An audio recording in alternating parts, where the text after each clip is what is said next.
Hello friends, આજે આપણે બનાવીશું ફક્ત 10 જ મિનિટમાં બની જાય એવી એકદમ સરસ સ્વાદિષ્ટ અને છૂટી છૂટી ગુજરાતી મીઠાઈ મીઠી સેવ. તો અચાનક જ્યારે ઘરમાં કોઈ મહેમાન આવવાના હોય અથવા તો તમને કંઈ ગળ્યું ખાવાનું મન થાય ત્યારે તમે આ રેસીપી ચોક્કસથી ટ્રાય કરી શકો છો. બનાવવામાં એકદમ સરળ છે અને ઘરના જ બધા બેઝિક ઇન્ગ્રેડિયન્ટ્સથી બનીને તૈયાર થઈ જાય છે અને ખાવામાં તો એટલી સ્વાદિષ્ટ લાગે છે ને કે ઘરમાં બધાને ભાવશે પણ ખરી અને જે ખાશે એ તમારા વખાણ કરતા નહીં થાકે. તો હું છું નિરાલી અને નિરાલીસ કિચનમાં તમારું સ્વાગત છે. તો ચાલો બનાવવાનું શરૂ કરીએ. તો મીઠી સેવ બનાવવા માટે ગેસ ઓન કરી એક પેનમાં 1 ટેબલસ્પૂન જેટલું ઘી ઉમેરીશું અને ઘીને ઓગળવા દઈશું.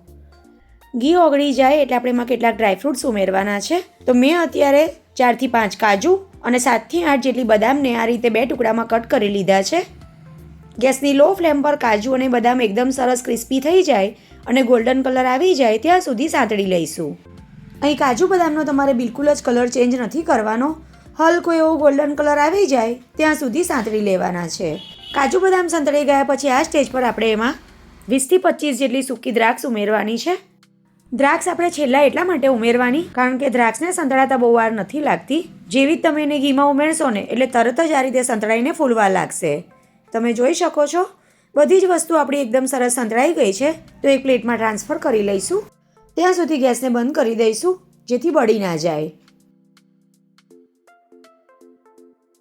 હવે પેનમાં થોડું ઘી બચ્યું છે તો એમાં જ આપણે 1 કપ જેટલી વર્મીસિલી સેવ ઉમેરી દઈશું. આ સેવ તમને ઇઝીલી માર્કેટમાં કોઈ પણ ગ્રોસરી સ્ટોરમાં મળી રહેશે.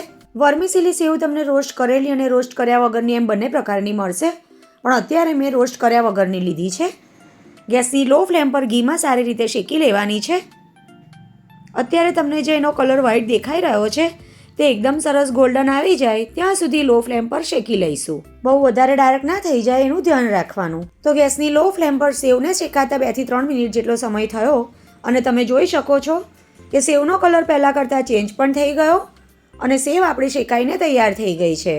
ત્યારે આ સ્ટેજ પર ગેસને બંધ કરી દઈશું અને સેવને એક પ્લેટમાં ટ્રાન્સફર કરી લઈશું.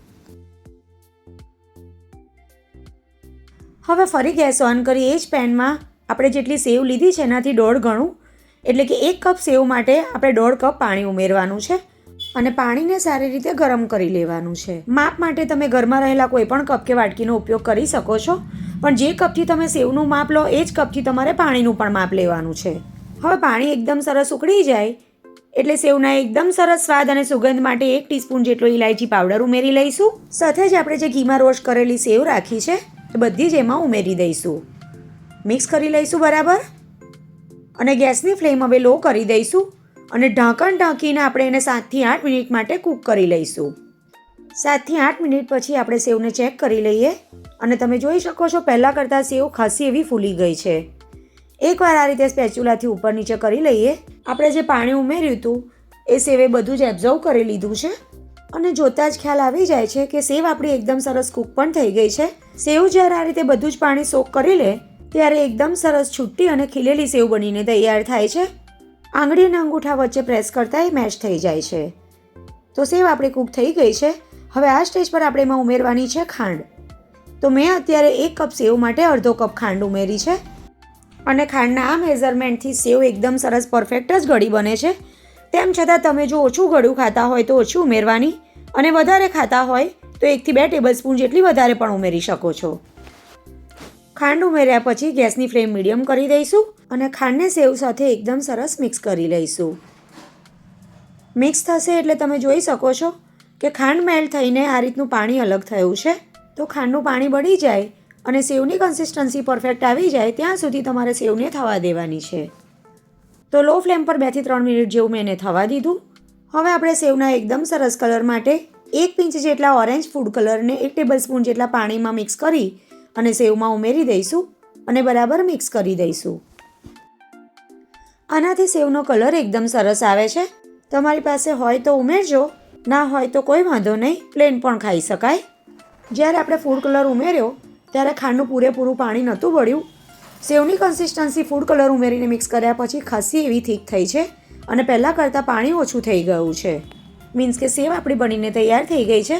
તો આ ટાઈમે આપણે જે ઘીમાં ફ્રાય કરેલા ડ્રાયફ્રૂટ્સ રાખ્યા છે એ ડ્રાયફ્રૂટ્સ એમાં ઉમેરી દઈશું. સ્લો ફ્લેમ પર ગેસ ચાલુ જ રાખ્યો છે અને સેવ બનીને તૈયાર થઈ ગઈ છે. અત્યારે તમને એની કન્સિસ્ટન્સી ઢીલી લાગતી હશે, પણ ગેસને આપણે બંધ કરી દઈશું અને ઢાંકીને 4 થી 5 મિનિટ માટે આમની આમ રહેવા દઈશું. તો 5 મિનિટ મેં એને ઢાંકીને રહેવા દીધી અને તમને નજીકથી બતાવું તો તમે જોઈ શકો છો એકદમ સરસ ડ્રાય સેવ બનીને તૈયાર થઈ છે. એમાં બિલકુલ જ પાણી નથી રહ્યું. દૂધ ઉમેર્યા વગર બનતી આ ટેસ્ટી સેવ ખરેખર સ્વાદમાં ખૂબ જ જબરજસ્ત લાગે છે. તો છે ને મીઠી સેવ બનાવવું એકદમ સરળ. તો ચાલો હવે ગરમા ગરમ સેવને સર્વ કરી લઈએ. મીઠી સેવની રેસીપી તમે એકવાર ઘરમાં બનાવીને ચોક્કસથી ટ્રાય કરજો. ઘરમાં બધાને બહુ જ ભાવશે અને જે ખાશે એ બધા જ વખાણ કરશે. તો ફ્રેન્ડ્સ, કેવી લાગી તમને આજની આ મીઠી સેવની રેસીપી સારી લાગી હોય તો વિડીયોને લાઇક કરજો, તમારા ફ્રેન્ડ્સ અને ફેમિલી સાથે શેર કરજો અને જો ચેનલ પર નવા હોવ તો ચેનલને સબસ્ક્રાઈબ કરજો. તો ફરી મળીશું એક આવી જ નવી અને ઉપયોગી રેસીપી સાથે. આવજો.